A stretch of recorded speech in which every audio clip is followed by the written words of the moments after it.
Welcome to Sinful's Horror Stories. Sit back, relax, stay sinful. My name is Mark and I'm 58 years old, and this story happened 20 years ago. I used to be a truck driver working the night shifts. I did that for about 7 years and enjoyed it for the most part.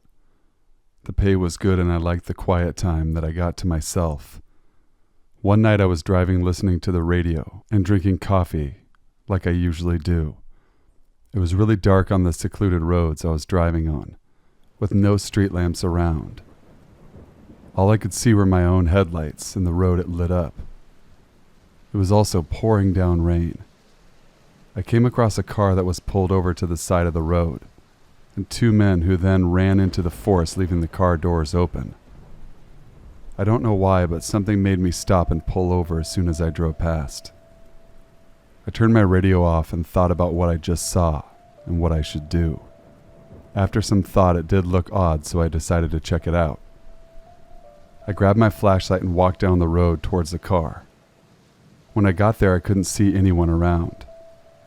I spoke out and said, "Hello? Anyone there?"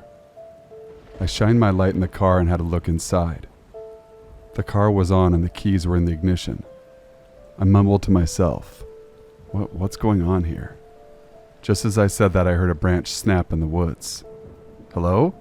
Who's there?" No answer. I called out again. "Is anyone there? Are you hurt?" I was starting to think I shouldn't be here. Whoever those men were who ran off clearly didn't want me to know something and didn't need any help. I turned around, about to jog back to my truck, when I heard a bump. I stopped and listened. I heard it again. It was coming from the trunk of the car. I tried to open it, but it was locked. I needed the keys.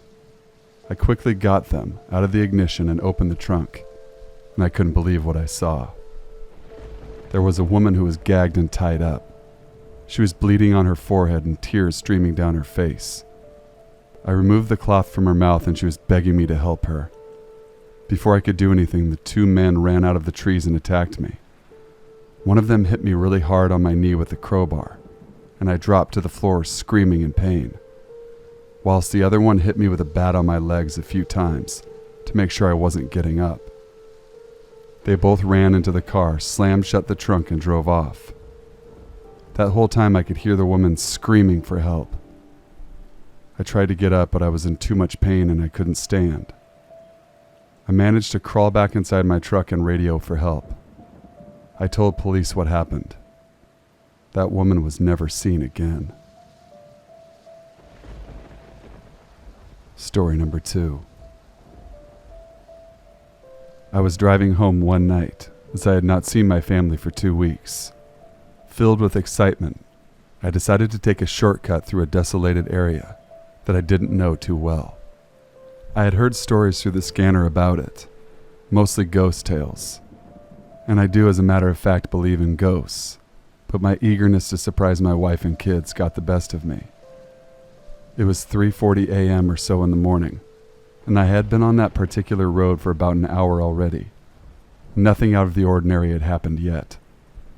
Suddenly, I get to an area packed with old creepy trees on the side and tons of shrubbery.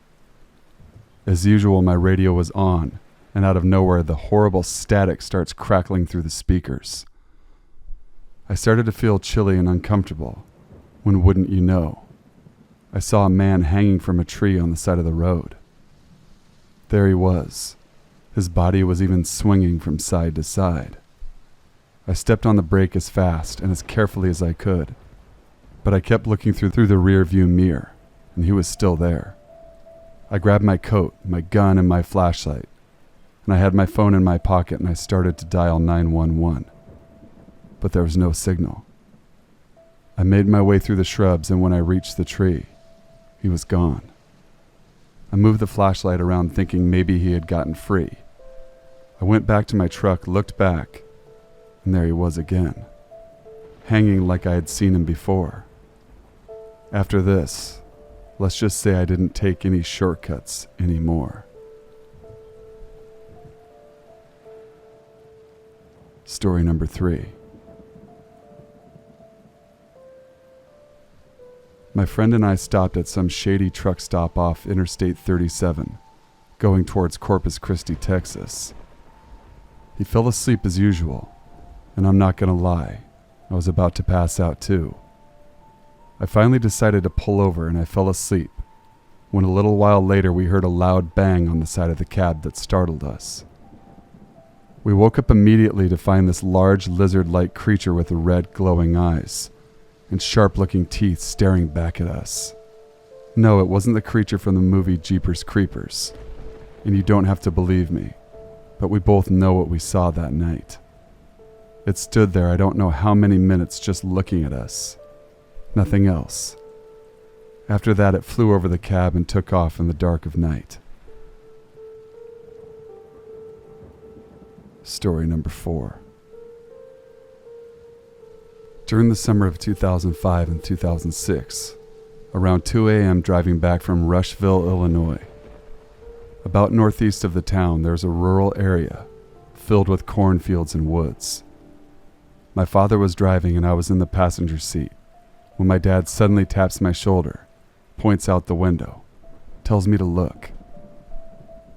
About 300 yards out or so, there's a large object flying a few hundred feet away from the ground, smoothly and constantly passing us.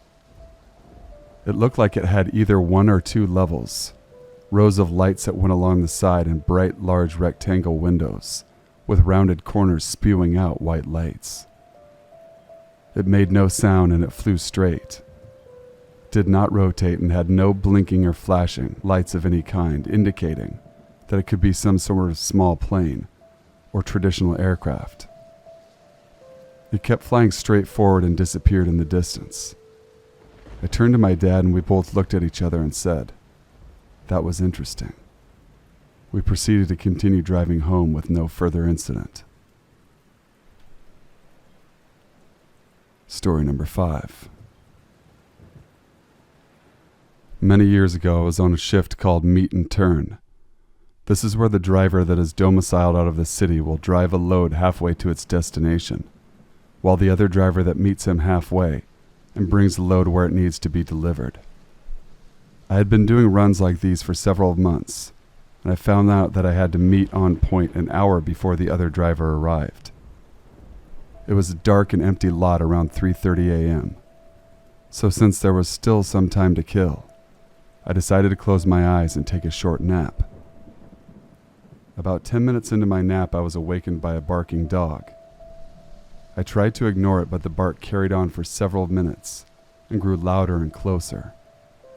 At this point, it became clear that he's either trying to alert me of something, or he's just being a pain in the butt.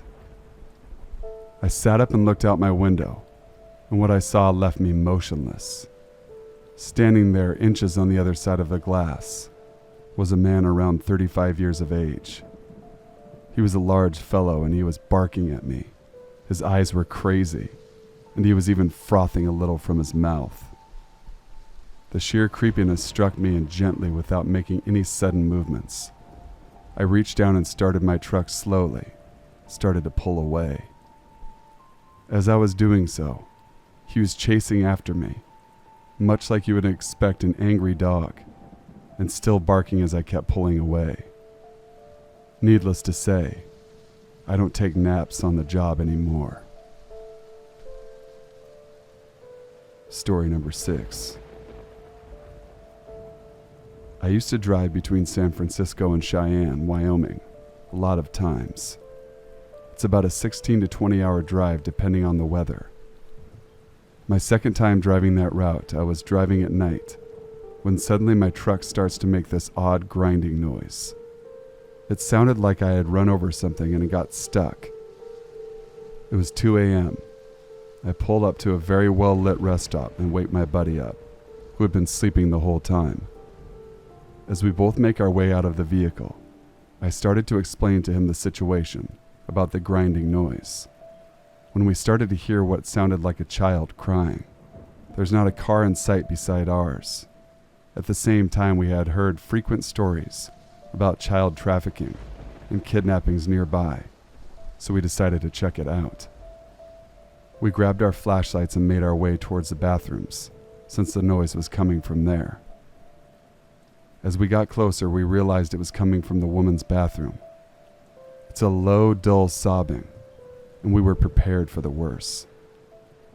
We walked in expecting to see someone brutally beaten or worse. We see nothing but only hear the sound. It is still there, but there's no one there. It's completely empty. We turn the lights on and still nothing. We checked each stall just to make sure and nothing. We even looked exactly where the noise was coming from and again, nothing. Is it a hidden camera? A speaker? What the fuck? My buddy sees a small window and opens it, and the noise deceased. We stood there for a few seconds and the window slams shut on its own. Crying begins again. We were out of the bathroom in seconds as we ran towards the truck, and you could still hear the crying. Of course, the grinding noise is still there. So this time I pull up to another rest stop some miles away, where we checked underneath. We saw some sort of red and silver metal stuck right in there. We couldn't take it out. A few days later, I took it to a mechanic buddy of mine, and he told me that the piece of scrap metal that was stuck was part of a kid's bicycle. I don't know if this is somehow related to our experience, but it was one of those moments for me that I will never forget. Thank you for watching and listening, my friends. Please be sure to leave a like, comment, share, and subscribe for further content. Thank you guys for all of your supportive comments, and I appreciate everyone who's been sending me their stories as well. Our next subscriber goal will be 20,000 subscribers. We're well on our way. I'd love to reach that goal before the summer hits, so make sure you comment, like, share, subscribe, and share here, there, and everywhere. It might sound corny, but it helps. Until we meet again, stay sinful.